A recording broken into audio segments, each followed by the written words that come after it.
Masons theory, तीसरा binding energy concept, mass defect and binding energy concept, and fourth one is neutron proton ratio. तो neutron proton ratio में basically the number of neutrons and protons are plotted. This is the line where n/p का value is 1. लेकिन stability zone, जो nucleus stable होता है वो basically इस zone में लाई करता है. कुछ इस तरीके से एक बेल्ट टाइप का हम लोग को मिलता है, वो बेल्ट को हम लोग कहते हैं स्टेबिलिटी जोन. स्टेबिलिटी जोन है ना. तो जो भी न्यूक्लियस यहां रहेगा वो अपना न्यूट्रॉन बाई प्रोटॉन रेशियो क्या करने का कोशिश करेगा. तो जो यहां रहेगा वो अपना n/p ratio, it will decrease the n/p ratio. It will try to decrease the n/p ratio and tries to come to the stability belt. समझ में आ रहा है. और जो यहां पर रहेगा हम लोग बोल सकते हैं it will try to increase the n/p ratio. It will try to increase the n/p ratio and it will try to come to the stability belt. और ये n/p रेशियो का बढ़ना घटना रेडियो एक्टिविटी से होता है, डिसइंटीग्रेशन ऑफ न्यूक्लियस से होता है, जो हम लोग आगे देखेंगे. फिर हम लोग एक और प्लॉट देखे थे कि जब हम लोग बाइंडिंग एनर्जी पर न्यूक्लियन को जब हम लोग ड्रॉ किए तो ये जो ग्राफ आया वो कुछ इस तरीके से ग्राफ आया था और यहां पे आयरन क्या था, मैक्सिमम. खैर हम लोग इतने जोन को मान लिए it is a stability belt. 7.9 कितना था वो, 7.9 से 8.5, उसको हम लोग स्टेबिलिटी बेल्ट मान लिए. Clear, this is the stability belt. तो जो एलिमेंट यहां पर लाई कर रहा है, जो न्यूक्लियस यहां पे लाई कर रहा है वो भी अनस्टेबल है, और जो न्यूक्लियस यहां पर लाई कर रहा है वो भी अनस्टेबल है. तो ये न्यूक्लियस कोशिश करेगा कि वो इस बेल्ट के अंदर आ जाए. और इस बेल्ट के अंदर कैसे आएगा, जब वो अपना एटॉमिक नंबर घटाएगा. Therefore this nucleus will undergo fission process and it will try to decrease the atomic number, but this nucleus will undergo fusion process and it will try to increase the atomic number. समझ में आ रहा है. Therefore, with some nucleus fission happens, with some nucleus fusion happens, and these all things happens just to attain stability. Now, bismuth का कितना आया था neutron by proton का रेशियो 1.52. लेस देन 1, जिसका भी लेस देन 1 है n/p, all are unstable accept 1H1, जिसका minimum होता है 0, और जिसका 1 और 1.52 के बीच में लाई करता है इट में बी स्टेबल, इट में नॉट बी स्टेबल. समझ में आ रहा है. 1.52 से ज्यादा वाला भी अनस्टेबल, 1.52 और 1 के बीच वाला में बी स्टेबल, में not be stable. Okay. Observation says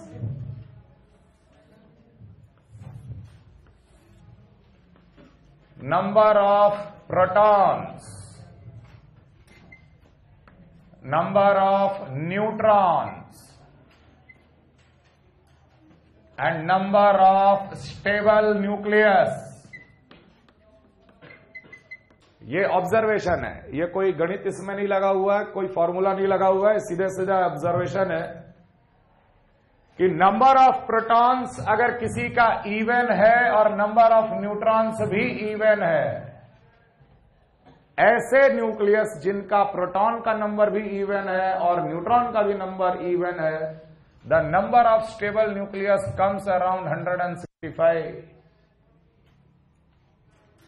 165 ऐसे न्यूक्लियस हैं जो कि स्टेबल है, with number of protons even and number of neutrons also even. Number of protons even but number of neutrons odd. ऐसे लगभग 55 न्यूक्लियस हैं जो कि स्टेबल पाए जाते हैं. Number of protons odd and number of neutrons even, ये भी लगभग 50 न्यूक्लियस पाए जाते हैं जो कि स्टेबल होते हैं. और दोनों के दोनों ऑड मात्र 5 न्यूक्लियस ऐसा है जो कि स्टेबल है। तो इससे हम लोग एक कंक्लूजन ये निकालते हैं कि that nucleus which has even number of protons and even number of neutron has a greater probability to become stable. Note करो,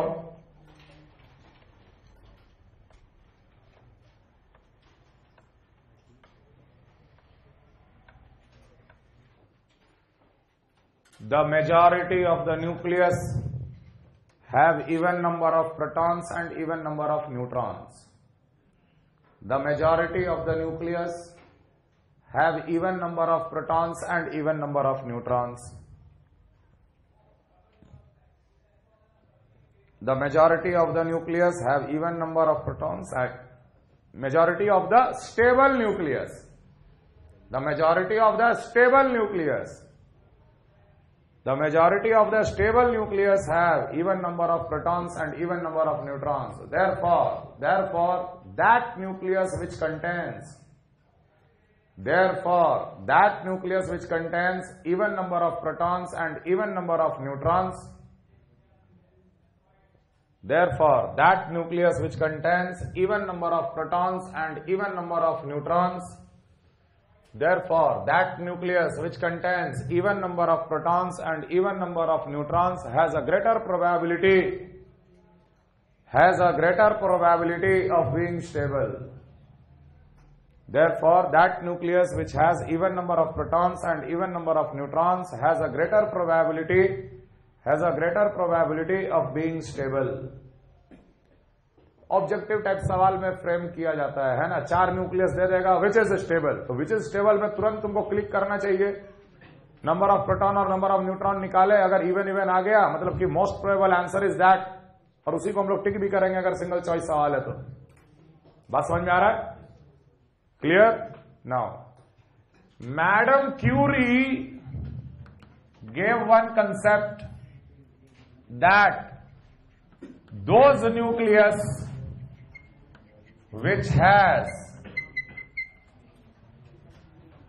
nucleus which has either 2, 8, 20, 28, 50, 28, 50, 82 ये नंबर सेलेक्ट किया उन्होंने। Again this was by observation and nothing else, और ये number आपको याद करना पड़ेगा। Those nucleus which has either 2, 8, 20, 28, 50, 82 and 126 number of either proton और न्यूट्रॉन और both of them, those nucleus which has either 2, 8, 20, 50, 82, 126 number of either proton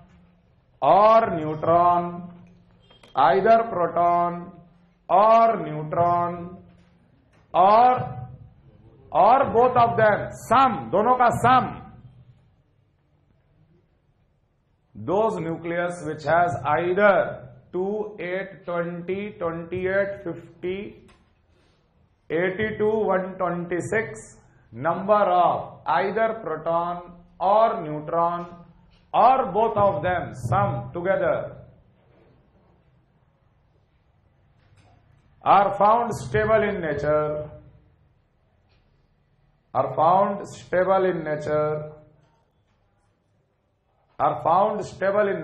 and these numbers are called magic numbers.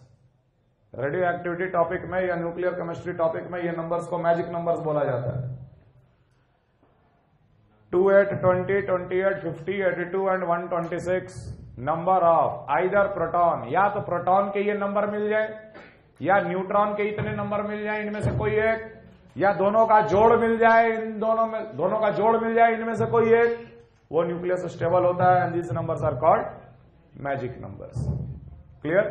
तो objective type सवाल में अगर direct अगर पूछ दिया कि यार बताओ कि कौन सा न्यूक्लियस स्टेबल है, कौन सा न्यूक्लियस अनस्टेबल है, तो सबसे पहले इवन ऑड का कंसेप्ट लगाना। मैजिक नंबर का याद रखना, मैजिक नंबर का कंसेप्ट लगाना। और तीसरे पे आना न्यूट्रॉन बाय प्रोटॉन रेशियो। अगर neutron by proton ratio by chance less than 1 आ गया, हर हाल में अनस्टेबल होगा। मात्र 1h1 जिसका मिनिमम होता है और 1h3 जिसका मैक्सिमम 2 होता है। क्लियर नहीं है चीज? तो सिंपल ऑब्जेक्टिव टाइप सवाल में इसका इस्तेमाल होता है। ठीक। So this was the theory behind stability unstability of nucleus. Okay, आगे लिखो। Radio activity,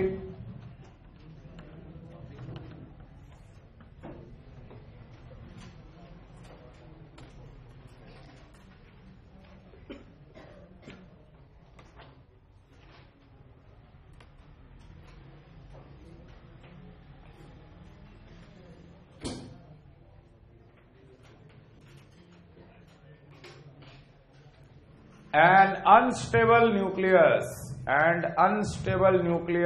disintegrates spontaneously. An unstable nucleus disintegrates spontaneously. An unstable nucleus disintegrates spontaneously. Disintegrates या decays spontaneously. An unstable nucleus disintegrates or decays spontaneously, and it emits a complex type of radiations. And it emits a complex type of radiations.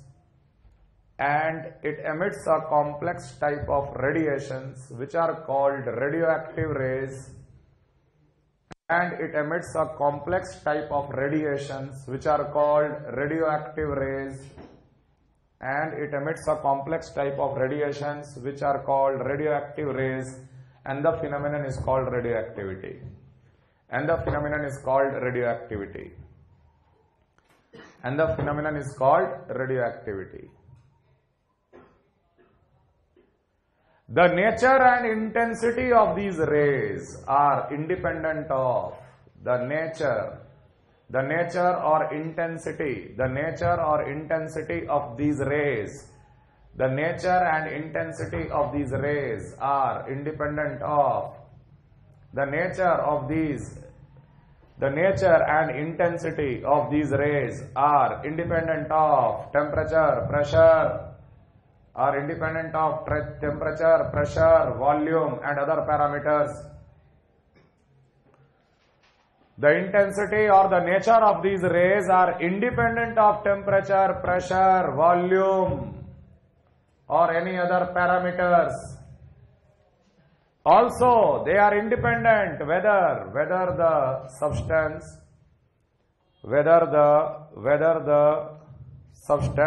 is in a free state or is in a combined state.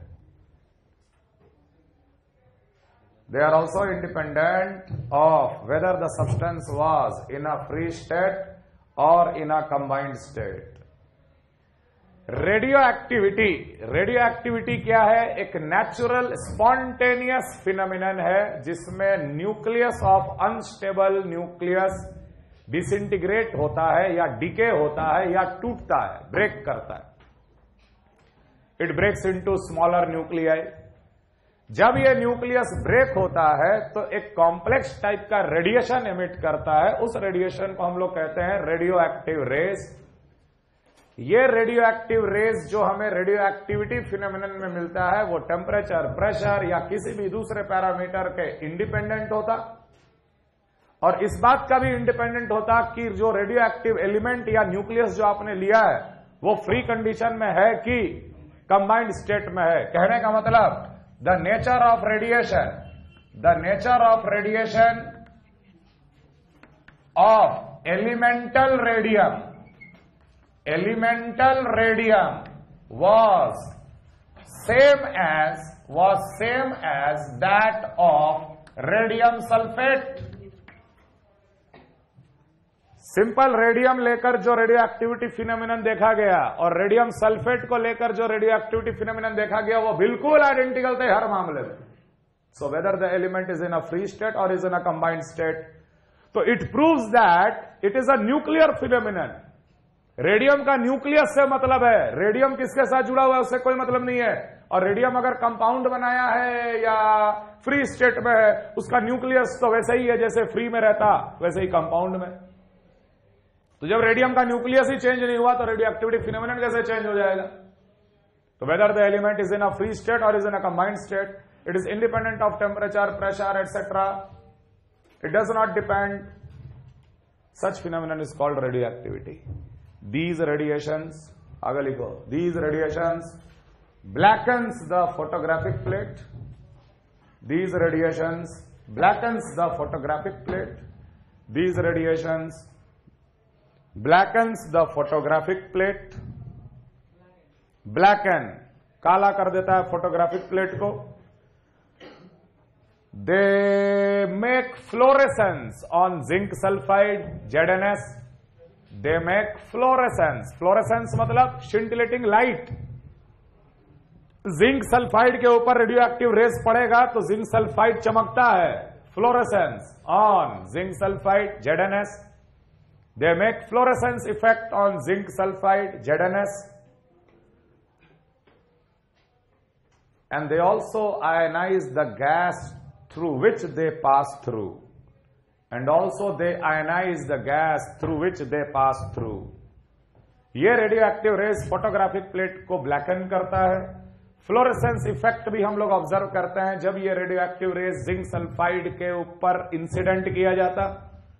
जिस gas से वो पास होगा वो gas ionise भी हो जाता है। Ionise मतलब गैस में चार्ज्ड पार्टिकल आ जाता है। Such kind of phenomenon is called radioactivity. Okay, very simple experiment was done. ये एक लेड का चैम्बर तैयार किया गया। It is made up of lead और इसमें रखा गया radioactive substance. Radioactive substance से रेज निकला। इलेक्ट्रिक प्लेट तैयार किया गया, positive charge, negative charge electric plate. 3 types of radiations were found. एक तो सीधा निकल गया, एक डिफ्लेक्ट कर गया पॉजिटिव तरफ, एक डिफ्लेक्ट कर गया नेगेटिव तरफ।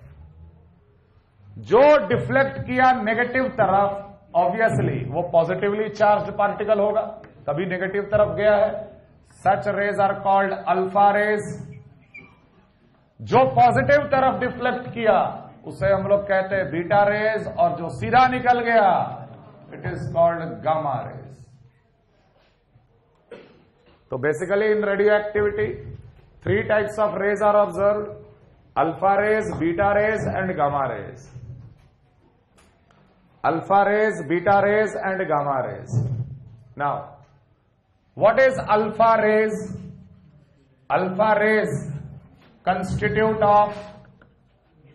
constitute of helium nucleus, constitute of helium nucleus। Helium atom नहीं बोल रहे। अल्फा रेज में क्या होता है? हीलियम का न्यूक्लियस होता है, हीलियम एटम नहीं होता, हीलियम का न्यूक्लियस। अगर हीलियम का न्यूक्लियस बोल रहे हो मतलब कि हीलियम पे +2 का चार्ज होगा। हीलियम के पास टोटल कितने इलेक्ट्रॉन होते हैं? 2 इलेक्ट्रॉन। हीलियम के पास 2 प्रोटॉन, 2 न्यूट्रॉन और 2 इलेक्ट्रॉन होता है। तो जब एटम में से दोनों इलेक्ट्रॉन निकाल दिया जाएगा तो सिर्फ न्यूक्लियस बचेगा। तो हीलियम न्यूक्लियस इज He2+ और it is sometimes represented as He2 and 4। इसका यह मतलब नहीं कि ये न्यूट्रल है, it has a 2 positive charge. Alpha rays are made up of helium nucleus, positive 2 positive का चार्ज होता है, 2 प्रोटॉन 2 न्यूट्रॉन, हीलियम न्यूक्लियस। और हम आपको बताए थे कि हीलियम न्यूक्लियस का binding energy per nucleon exceptionally high, helium, carbon और ऑक्सीजन का। हीलियम 4, कार्बन 12 और ऑक्सीजन 16, इनका binding energy per nucleon highly, बहुत ही हाई, एक्सेप्शनली हाई होगा, positively charge particle. Clear? Now beta rays are composed of या constitute of electrons. Beta rays are basically electrons. E0 -1 या लिखते beta 0 -1। Beta rays are basically electrons. Beta rays are basically electrons. Electron का mass of electron is 0.00054 AMU. Mass of one electron is 0.00054 AMU. And gamma rays are basically EMR, electromagnetic radiation, constitute of photons.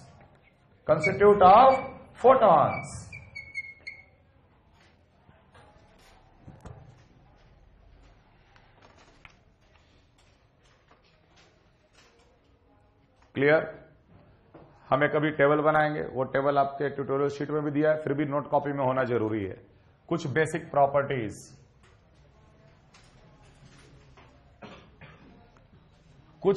Properties, alpha raise,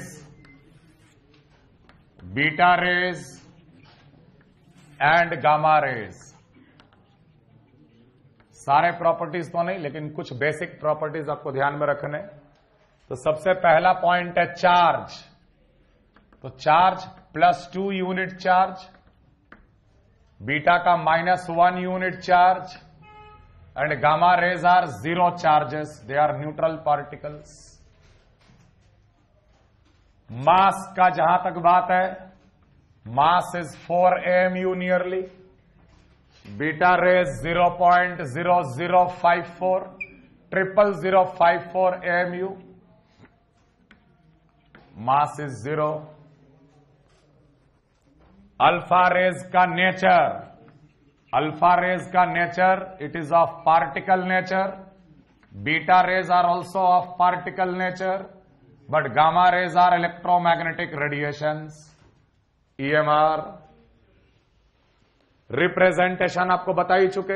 helium alpha रे को represent कैसे करते हैं, या तो He2+ से या He2-4 से.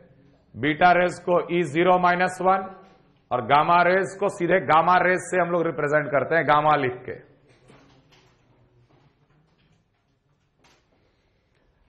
Ionization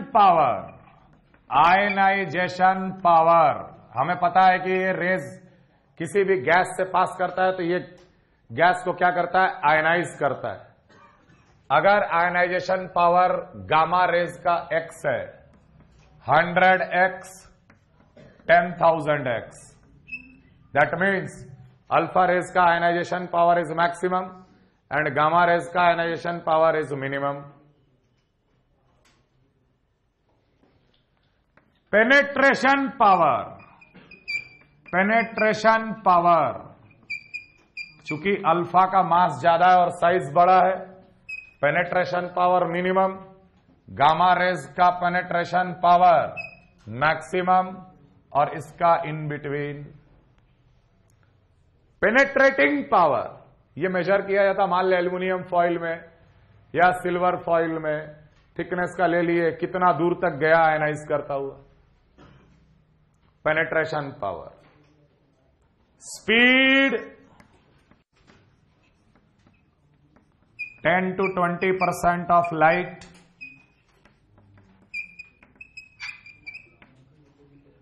30 to 90% of the light, and it is exactly speed of light. Electromagnetic radiations always move by speed of light. Fluorescence effect on ZNS. Very good, because they are already charged.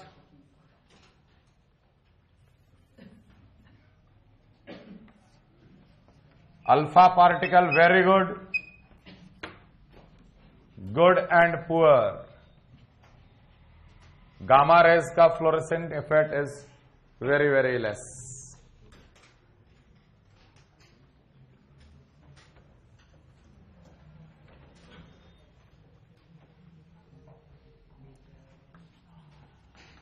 Mechanism of alpha decay.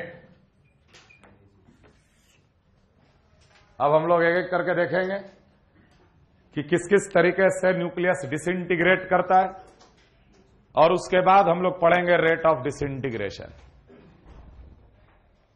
तो सबसे पहले alpha decay, okay, copy करो, उसके बाद लिखो।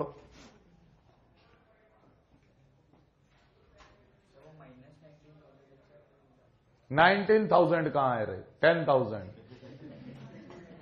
कहां लिखे? 10 comma when any alpha emitter is taken in a sealed container, after some time it is found that helium gas is collected.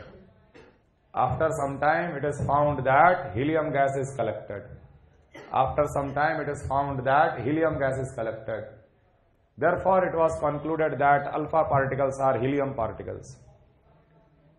Helium gas was collected. Therefore, it was concluded that alpha particles are helium particles. Alpha particles are helium particles. Alpha particles are helium particles.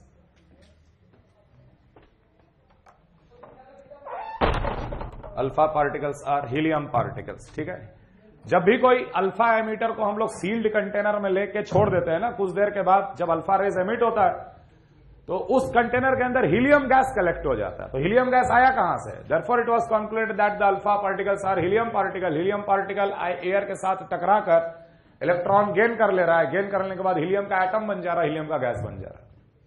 Now helium has exceptionally high binding energy per nucleon. Helium is having, या helium nucleus is having exceptionally high binding energy per nucleon. तो हम लोग ये पहले ये मानते थे कि किसी भी न्यूक्लियस से अगर हीलियम पार्टिकल अगर निकला, He42 अगर निकला, मतलब कि ये हीलियम का न्यूक्लियस पहले इसके अंदर था। It was believed that inside nucleus some of the proton and some of the neutron remain in the form of helium nuclei, and that helium nuclei is coming out of the nucleus. Why it is so? क्योंकि helium nucleus का binding energy per nucleon बहुत ही high है। तो nucleus के अंदर जो alpha emitter होते हैं उनके न्यूक्लियस के अंदर ही कुछ प्रोटॉन और कुछ न्यूट्रॉन हीलियम का न्यूक्लियस के फॉर्म में एग्जिस्ट करता है, और वही हीलियम का न्यूक्लियस बाहर निकल जाता है। हो सकता है एक न्यूक्लियस से हमें 2 हीलियम का पार्टिकल मिल जाए, 3 मिल जाए हीलियम का particle, it depends on the nucleus. तो ये मान के चलते हैं कि जो हीलियम का न्यूक्लियस निकला वो न्यूक्लियस पहले से ही इसके अंदर, so it is believed that those nucleus which are alpha emitter, their nucleus composed of helium nucleus. Some of the protons and neutrons remain in the form of helium. Note करो, it was believed that for the alpha emitter,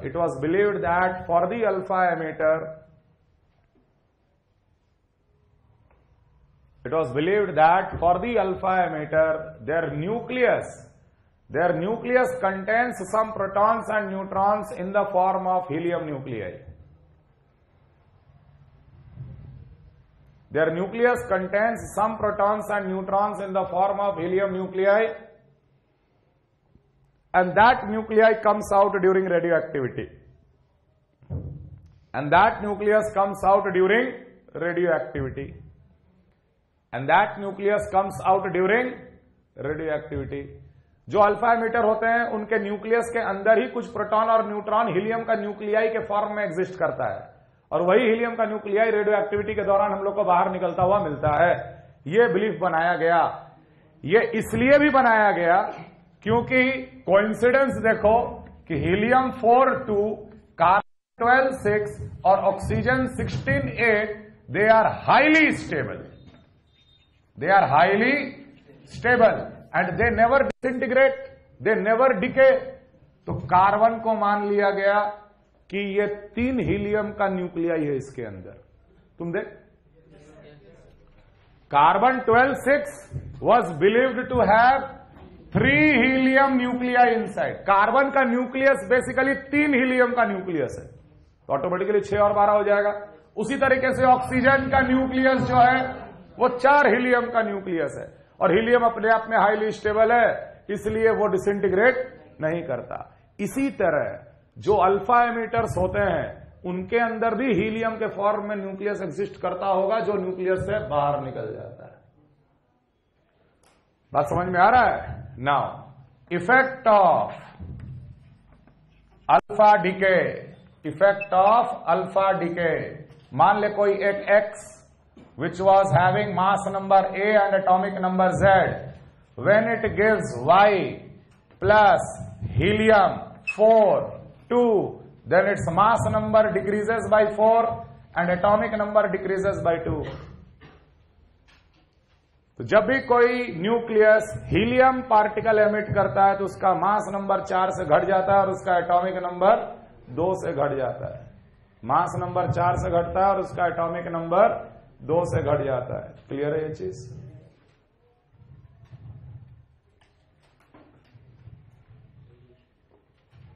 now this nucleus will be called as parent nuclei, और this nucleus जो बनता है emission के बाद that is called daughter nuclei.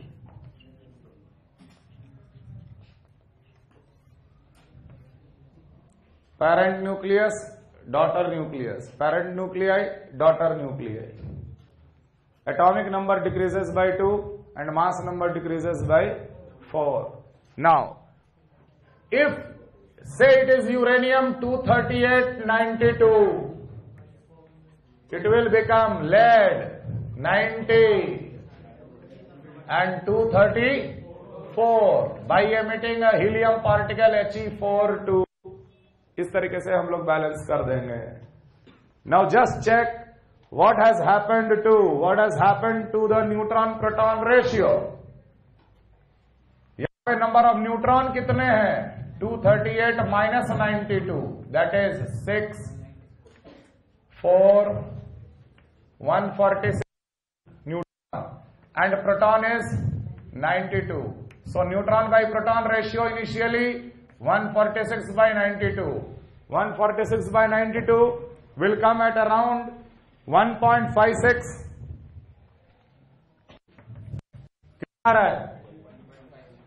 Clear? और यहां पर अगर हम लोग डॉटर न्यूक्लियाई का नंबर ऑफ प्रोटॉन देखें, नंबर ऑफ न्यूट्रॉन कितना? 234 minus 90, that is 4 4 144, and proton is 90. So neutron by proton ratio 144 by 90 जब निकालोगे तो ये 1.6 के आसपास आ जाएगा। That means after alpha decay N by P ratio always increases.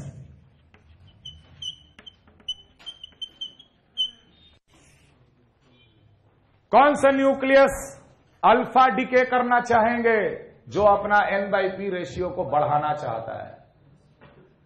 तो जो स्टेबिलिटी वाला बेल्ट बनाए थे ना N वर्सेस P में, तो जो स्टेबिलिटी बेल्ट के इस तरफ है वो अल्फा एमिटर होंगे, क्योंकि वो हमेशा अपना N by P रेशियो क्या करना चाहते हैं, और अल्फा डीके में हमेशा N by P ratio always increases. N by P ratio always increases. Atomic number 2 से घट जाता और मास नंबर 4 से घट जाता।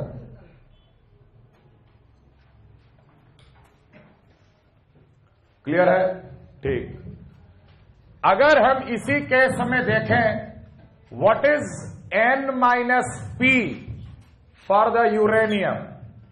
N minus P, number of neutron minus number of proton, it is 146 minus of 92. 146 minus of 92 is how much? 454. What is N minus P for the lead? It is 144 minus of 90. It is again 54. That means the parent nuclei and daughter nuclei have the same N minus P value. Those which has same N minus P value are called isodiaphers. Isodiaphers. तो alpha emission के बाद N by P ratio बढ़ता है। Alpha emission के बाद जो daughter nuclei होता है वो आइसोडाइफर होता है। क्लियर? चलो अगले क्लास में कंटिन्यू करेंगे।